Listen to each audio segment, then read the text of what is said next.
de las tres grandes mercancías estratégicas del siglo XXI: el oxígeno, el agua fresca y los recursos científicos que se esconden en la biodiversidad que la Amazonía alberga. Entonces yo diría que más que simplemente decir démosles un título para que hagan lo que le da la gana con ese recurso en una negociación bilateral directa, en mi opinión, por definición absolutamente asimétrica con las grandes empresas, yo diría más bien repensemos qué queremos hacer con la Amazonía, repensemos el concepto del Perú como una nación de naciones, repensemos el proceso de construcción de nacionalidades indígenas sobre territorios y con representación política, y repensemos toda la política energética y particularmente la política petrolera en la Amazonía. Lo otro me parece que es lanzar una varita mágica, una fórmula, cómprela y sea feliz,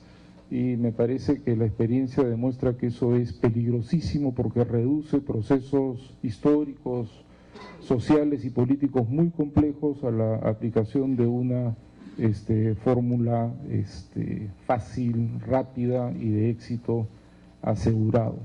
Así comencé yo en la vida política universitaria y espero que haberme alejado un poquito de eso, sin abandonar los principios, pero alejándome de las fórmulas fáciles. Gracias.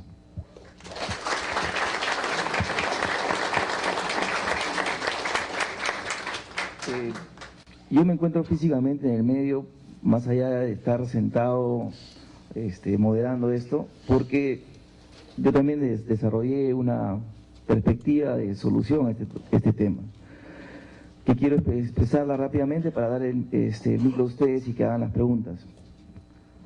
Estoy en el medio porque sí creo que en el Perú hay toda una revolución sobre la propiedad, no solamente sobre recursos naturales, sino la propiedad en general. Y muchos de los conflictos que nosotros vemos en las provincias del Perú son la manifestación de que los pueblos del Perú quieren propiedad. Y ese es el gran conflicto que muchas veces desde Lima no se entiende, o se entiende como parte de una agenda política pues extranjera, antisistemas y cosas por el estilo. Sí, por supuesto, existen muchos agentes políticos que quieren medrar con una situación de hecho, pero de que hay un problema acerca de la propiedad en el Perú, eso es cierto. Entonces, rápidamente propongo en este debate, como les digo, hemos estado teniendo una conversación digital y esta es la solución que propuse. Nosotros no somos del mundo anglosajón, nosotros venimos de la vena romano-germánica, ¿ok? Entonces la posición de Enrique, que va con sus ideas liberales, sobre todo anglosajonas, no se condice con la realidad jurídica del Perú. Entonces, la propuesta de Enrique, en mi punto de vista, significa cambiar la Constitución, Código Civil, Código Penal, rehacer todos los contratos que existen en el país, etcétera, etcétera, etcétera. Eso tiene, esa vía, si bien sería ideal desde el punto de vista liberal, no es práctica. Y los economistas somos prácticos. Entonces, para mí, sí, pues yo no soy de ninguna capilla económica. ¿Okay? Pues resulta que, desde mi punto de vista, sí hay que hacer todo lo que dice Carlos, de completar la titulación de los territorios indígenas. ¿Ok? Y una vez que tengamos titulación de territorios indígenas, son una persona jurídica. Y como persona jurídica le aplicas la ley de sociedades y pueden negociar. Ellos son dueños de lo de arriba, el Estado entrega concesiones para lo que está abajo, a una empresa. Y por otro lado, Carlos, para mí yo no me hago ningún problema que el Perú esté concesionado. Te explico por qué. Ingemet lo que ha hecho es poner en cuadrículas el territorio nacional. El 1.286.000 kilómetros cuadrados lo ha puesto en cuadrículas de 100 hectáreas cuadradas. ¿Ok? Entonces, cuando uno pide una concesión, se acerca a Ingemet y Ingemet le dice, te doy una concesión si es que esa cuadrícula está libre o no. Y te otorgan una concesión. Pero les pediría a cualquiera que lea un contrato de concesión. No es que te dan 100 hectáreas cuadradas para que te hagas lo que te da la gana. Ahí hay toda una normativa de limitaciones de qué cosas puedes hacer y qué cosas no puedes hacer en esos territorios. Entonces, esa sorpresa de, ay caramba, qué horror, en una cuadrícula está la Plaza de Armas de Arequipa, sí pues, está en una cuadrícula como el resto del país. Pero no quiere decir que quien tenga la concesión donde se encuentra la Plaza de Armas de Arequipa va a hacer un hueco en la Plaza de Armas de Arequipa. Así no es. Entonces, ese tema creo que es importante que se esclarezca. Bueno, decía, si yo tengo una persona jurídica, que son las comunidades campesinas, con su patrón, ellos mismos, es una persona jurídica que tiene varios socios, asociados, como los quieran llamar, es como una empresa, una sociedad anónima que tiene accionistas. Y todo el mundo sabe quiénes son los accionistas. Entonces tú tienes un padrón de quiénes son los miembros de la comunidad campesina o de la comunidad indígena. Esa comunidad indígena va a tener que negociar con los que están en el subsuelo. Y en el derecho, si me corrigen, hay lo que se llama asociación en participación. Entonces, la operación, o decir una empresa, Río Tinto, el Golf, será una asociación entre la comunidad nativa El Golf y Río Tinto, para esa operación en particular. No es que la comunidad nativa El Golf sea accionista de Río Tinto International, sino que va a ser una asociación en participación de esa explotación en particular. Ahora, ¿qué me permite esto? Me permite que las comunidades campesinas tituladas o comunidades indígenas participen de los beneficios de la operación. ¿Qué tanto le vas a dar? ¿Cuántos asientos del directorio? ¿Qué participación de las utilidades? Hay ejemplos internacionales, y si no, pregúnteles a Cementos Lima, que ha negociado explotar cementos en Arizona y tuvo que negociar con los apaches. ¿Ok? Entonces en el Perú ya hay experiencia de negociaciones con comunidades indígenas. Entonces, ahora, ¿quiénes se sientan en la mesa? Yo no soy ciego, las comunidades indígenas y nativas, y versus Río Tinto o Petrobras o cualquiera de estos monstruos, hay una asimetría en la negociación. Lo que hemos conversado con Carlos hace tiempo es que, como en otros países, existen lo que se llaman fondos intergeneracionales. ¿Qué son estos fondos? Son unos fondos que se va acumulando dinero para cuando no exista el recurso, para cuando el recurso se agote y las futuras generaciones puedan vivir. Entonces, ¿qué cosa estoy planteando? Del lado de la comunidad campesina, del lado de la comunidad indígena, yo también tengo mi banco de inversión y también tengo mi estudio de abogados de Nueva York. Y al frente voy a tener la empresa transnacional con sus asesores. Ese es el nivel de negociación, esas son las ligas en que se juega esto. Lamentablemente no hay mucha experiencia en las ONGs para negociar este tipo de cosas. Pero ese es el mundo que se viene. Y por si acaso es un tema que ya lo están discutiendo el International Chamber of Mineral Metals, que es el sindicato de empresas mineras más grande del mundo. Ahora, ¿qué significa que privados negocien? También está en el derecho que los privados no pueden entre sí acordar cosas que estén contra la ley. Entonces, toda la normativa ambiental, social, laboral, no puede ser saltada por un acuerdo entre privados. Entonces, va a haber una normativa estatal de medio ambiente, esta asociación de participación la tiene que respetar. Derechos laborales, derechos ambientales, pago de impuestos, etcétera. No es que el Estado esté ausente, el Estado ha puesto el marco bajo lo cual estos dos agentes negocian. Y te respondo, no es que sea propiedad individual de cada miembro de la comunidad, es una propiedad colectiva, que ellos ya reconocerán como tienen un padrón, ya saben quiénes son. ¿Qué más? ¿Se salta el 169? No. Señores, por si acaso, el 169 significa que los estados tienen que consultar con los pueblos indígenas decisiones administrativas que ellos tomen. Vale decir, si yo le voy a dar una concesión a una empresa, eso se debe consultar. Esa parte de la consulta no hay ningún problema, se consulta. Pero además, más allá de la consulta, los indígenas van a ser parte del negocio. Entonces ellos sabrán, por la experiencia que tienen, por la información que hay, qué tipo de empresas, con qué tipo de empresas te conviene juntarte, qué tipo de empresas tiene, digamos, los pergaminos internacionales en temas ambientales y sociales, que sería bueno asociarme. No creo que a las comunidades indígenas o nativas del Perú les interese asociarse con empresas públicas chinas, por las experiencias ambientales y sociales que tienen. y además no creo que nadie, ninguna comunidad ni el Estado peruano podría irle a reclamarle a Pekín a las oficinas del Partido Comunista.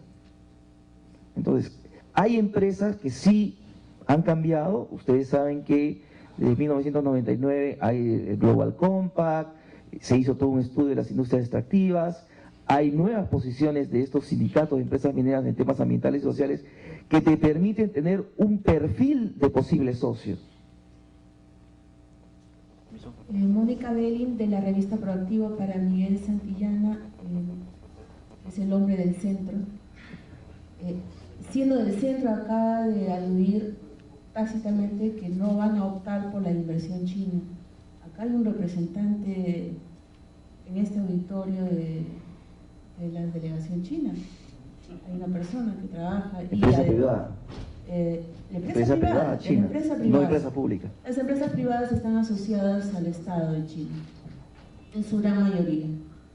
Y, por ejemplo, en Chile adoran a las empresas chinas y saben que sin las inversiones chinas, la economía chilena se hubiera caído al piso con la crisis financiera. Entonces, esto no es tan de centro, Miguel. Y por otro lado, quisiera consultarle efectivamente al señor Jersey sobre el tema de cómo hacer todo este trastorno legal para el derecho anglosajón, que efectivamente yo lo he escuchado en un distrito de Apurímac, muy alejado, donde se propugnaba esto del cambio al derecho anglosajón para tomar derechos sobre la propiedad del subsuelo.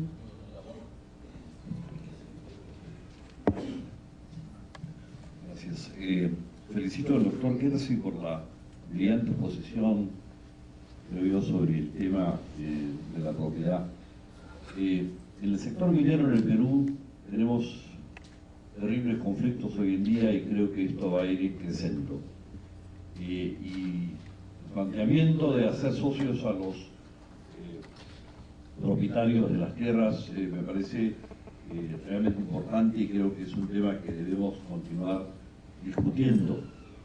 La minería es fundamental como actividad económica del país, es la que nos permite dar recursos fiscales que hacen pues que tengamos agua potable, caminos rurales, telefonía, etcétera. Es decir, es fundamental para la economía del país.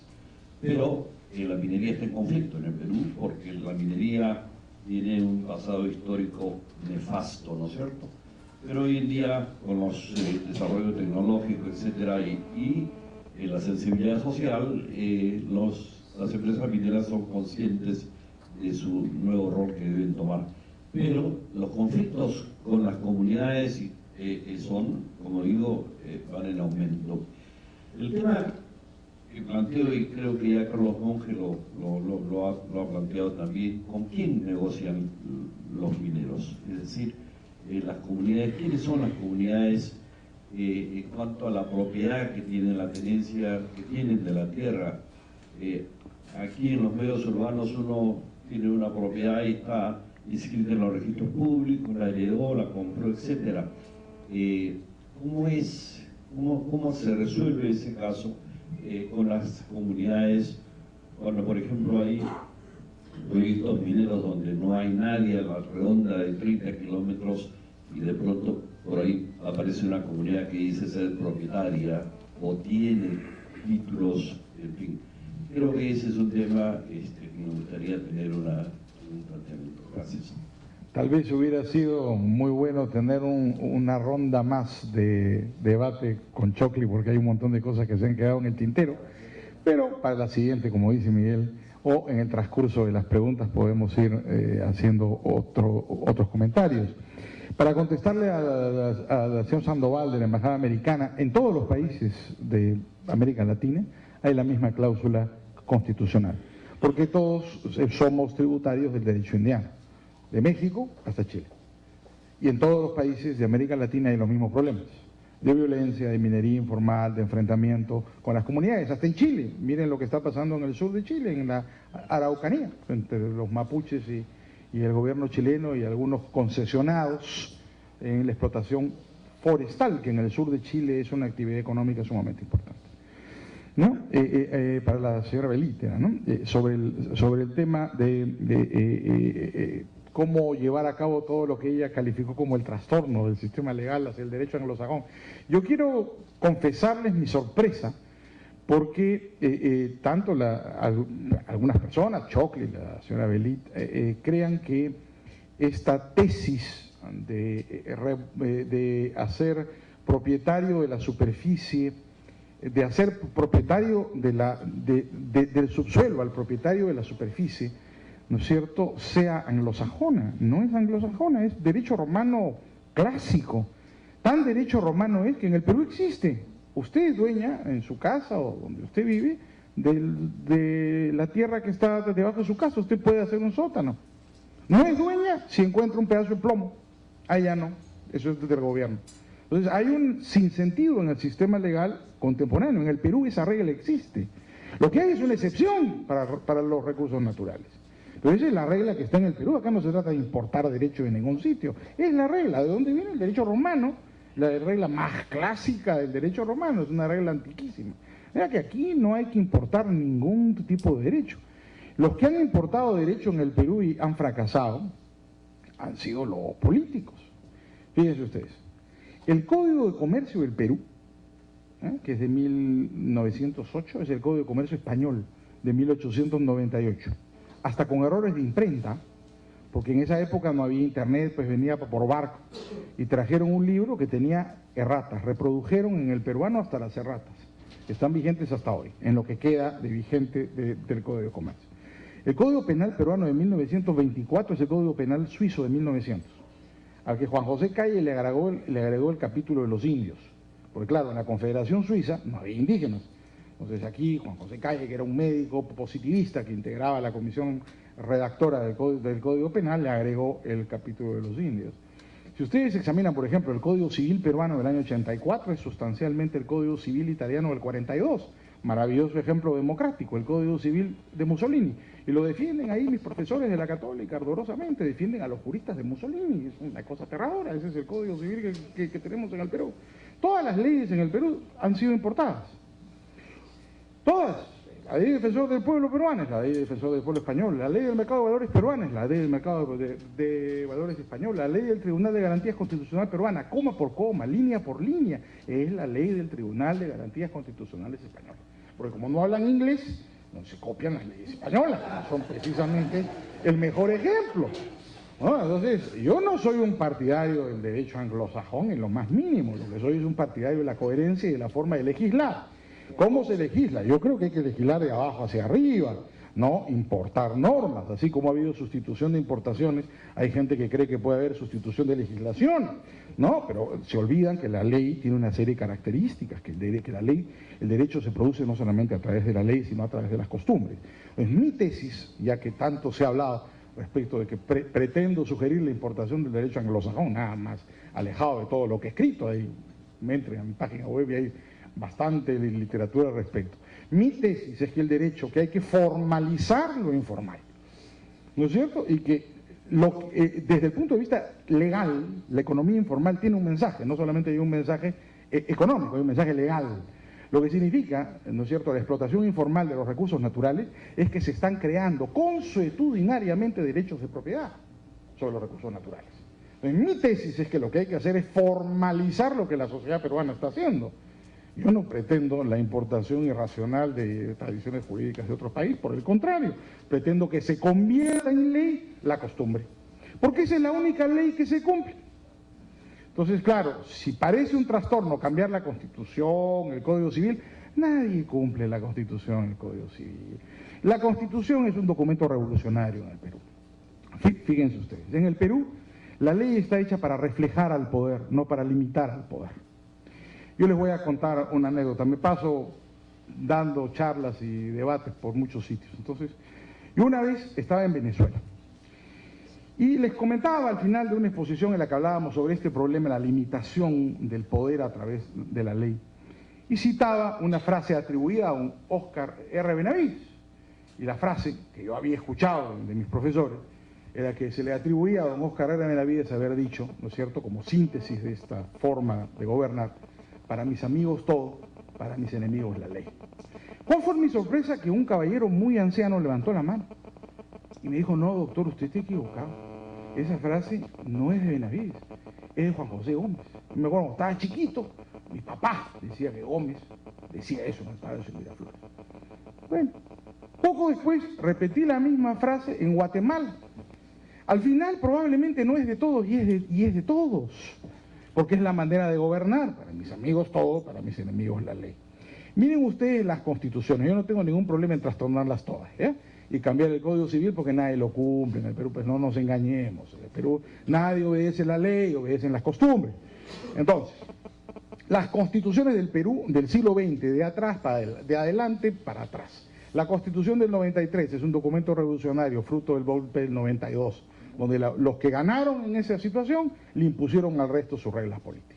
La Constitución anterior, la del 78, bueno, fue fruto del golpe de Velasco Alvarado del 68 y la negociación para terminar con la dictadura. La anterior, la Constitución de 1930, de 33, fruto del golpe de Sánchez Cerro contra Leguía. La Constitución anterior del 19, fruto del golpe de Leguía contra Pardo. Es decir, todas las constituciones del siglo XX han sido documentos revolucionarios, no hay una sola constitución en el Perú, ninguna limita al poder, todas reflejan al poder.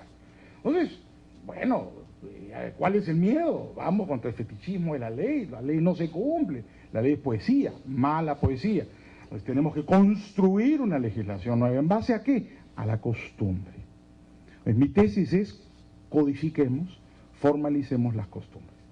Y lo que vamos a ver es que la gente en el Perú tiende a desarrollar derechos de propiedad sobre los recursos naturales. Y eso provoca la violencia social. Entonces yo sí creo que hay que cambiar las leyes. Y para contestarle al caballero que tiene una relación con este punto, ¿no? ¿Con quién negociar? Claro, es muy complejo. Pero yo creo que hay que negociar con los propietarios, con los que tienen la titularidad de la superficie. Yo soy un partidario de que se le entregue la riqueza. Mi tesis es que se le entregue los recursos naturales a los propietarios de las superficies. Es decir, si son las comunidades, a las comunidades. Si mi amiga Eleanor Ostrom tiene razón y le han dado el premio Nobel de verdad, esa solución será mejor que cualquier otra solución pública. Y que las comunidades indígenas y campesinas sean dueñas de la gigantesca riqueza minera del Perú y de una vez que pasen a la lista de Forbes, en lugar de estar condenados a la miseria y a la discriminación. Y que sean ellos los ricos de Perú. ¿Cuál es el problema? ¿Cuál es el problema? Juan Bautista Alberdi decía que la misión del político es enriquecer a su población. Bueno, pues, de eso se trata. Que los pobres del Perú sean los más ricos del Perú. ¿Cómo se hace eso? Haciendo propietarios de la riqueza del subsuelo a las comunidades propietarias de la riqueza de la superficie. Si en la superficie hay un propietario que no es de una comunidad, sino un campesino independiente, un ganadero, un agricultor privado, muy bien, él será el propietario del subsuelo.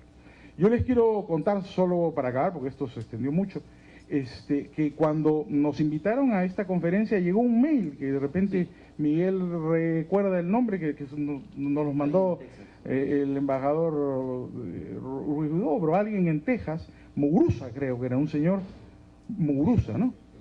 Que se excusaba de no poder asistir a esta reunión y nos contaba que su hija vivía en un pueblo en Texas y que resulta que en la casa de su hija del pueblo en Texas habían encontrado gas y que le llamaba enormemente la atención la discusión del día de hoy aquí en Lima, porque a su hija lo único que se dedicaba ahora era a recibir las llamadas de las compañías de gas que querían encontrar una manera de asociarse con ella, comprarle la casa o hacerla socia del negocio para obtener la licencia para explotar el gas que se encontraba debajo de su casa. Bueno, de eso se trata, ¿no es cierto? Buscar un cambio de paradigma, efectivamente. Lo que planteamos es un cambio de paradigma, donde sea propietario del subsuelo y de la riqueza natural por accesión, que es un principio romano, no es anglosajón, ¿no es cierto?, el titular de la superficie.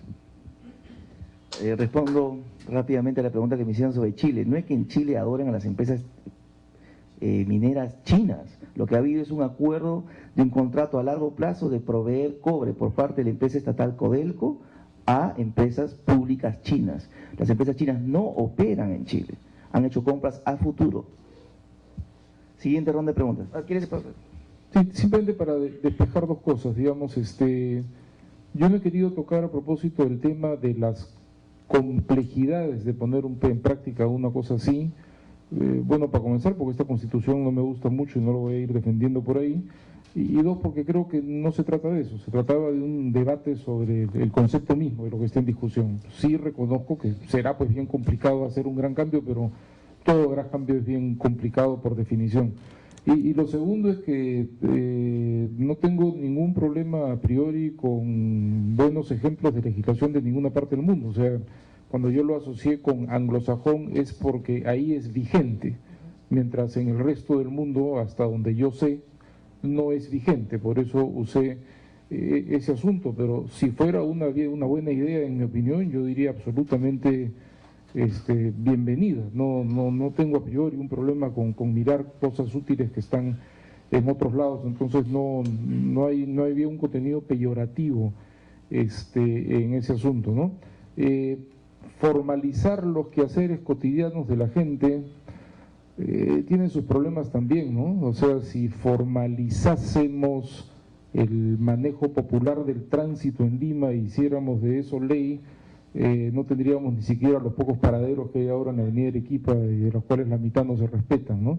Entonces me parece que también hay el desarrollo de prácticas populares que son absolutamente nocivas para ellos mismos y para todo el resto del mundo, porque en situaciones de búsqueda de sobrevivencia extrema, la pelea pues de los 5 centavos de sol que significa cada pasajero lleva a una práctica popular del manejo del transporte público que es a todas luces un problema y que termina siendo ineficiente hasta para ellos mismos, ¿no? Entonces, nuevamente, ¿no? O sea, tiendo a mirar lo popular, tiendo a apoyar los esfuerzos de reconocer las prácticas populares y que las leyes respondan o tengan algo que ver con eso, pero tampoco quiero mistificar toda práctica popular como práctica positiva, porque en esa misma línea argumental tendríamos que formalizar el desastre de Madre de Dios y el desastre de Nazca, y creo que son desastres que hay que parar ya. El de la minería informal, que es una práctica popular. Claro, ¿quién les vende las dragas, los insumos? Hay empresas grandes y formales detrás también, no es una práctica solamente popular. Entonces, también esa mistificación sin condiciones creo que puede conducir a unos extremos que no queremos llegar. Tengo algunas preguntas, comentarios. Yo creo que no solamente se trata de un asunto de quién es propietario y quién no es propietario, también se trata de contaminación del ambiente y medios de vida de las poblaciones. Yo creo que gran parte de la protesta que ha habido en